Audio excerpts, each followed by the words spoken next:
One time my wife Mitsuko and I had been teaching in Michigan for a couple of years, and we moved to Tarrytown, New York, because they had a new job at the Fordham Marymount campus, and I was going to be teaching philosophy and theology.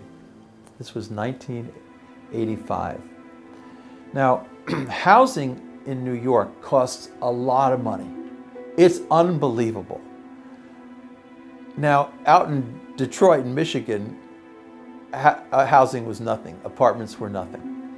So I came to Tarrytown and we found a one-bedroom apartment. We had a then 2-year-old daughter. And believe it or not, it was $4,000 a month. And then I had to do a down payment and a month's extra rent. So it was $12,000. Now, I always refused to borrow money from my mother and father. They had some money, but I didn't do that. So I spent every spare penny we had getting this apartment. And I didn't have a paycheck yet.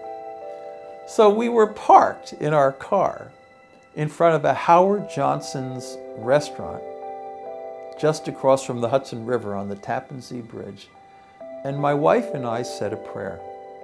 And we prayed that somehow God, in God's love, would bring us just $100 so we could get through the day, and then I'd get a paycheck tomorrow. Well, we were praying, and my wife interrupted, and she said, I think somebody hit our car. I said, Mitsuko, I didn't feel a thing. Nobody touched our car. We were in a parking lot. She said, yes, they did. I think they did. Mitsuko, you're crazy. Anyway, I stepped out of the car, and there was this big guy. He was about 6'5", 6'10", I don't know. He was really huge. He must have weighed 350 pounds. He was African American. He was wearing a big white suit with a white hat. And he looked at me and he said, I'm so sorry I tapped your car. Why don't you just take $100? So I took the $100 bill and I said, thank you, sir. It's an old car. It's not worth anything. I don't think you hit us anyway, but $100 is all we need because we just have to get through the day. So he said, all right, God bless. And I said, you are an answer to a prayer. And he walked away and we were laughing. So that to me was an experience of divine love. It was synchronicity. And we went into Howard Johnson's with my daughter. We had a great lunch. We spent that night at the Tarrytown Hilton. And then the next day we had a house. We had an apartment that we rented and we had a paycheck. So everything was fine.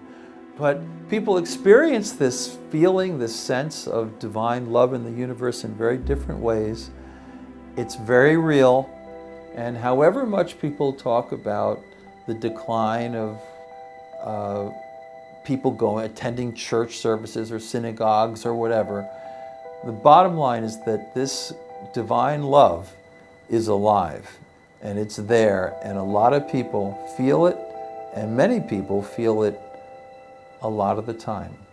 And when they report about it, they say it increased their compassion, their benevolence, it expanded the range of people they cared about.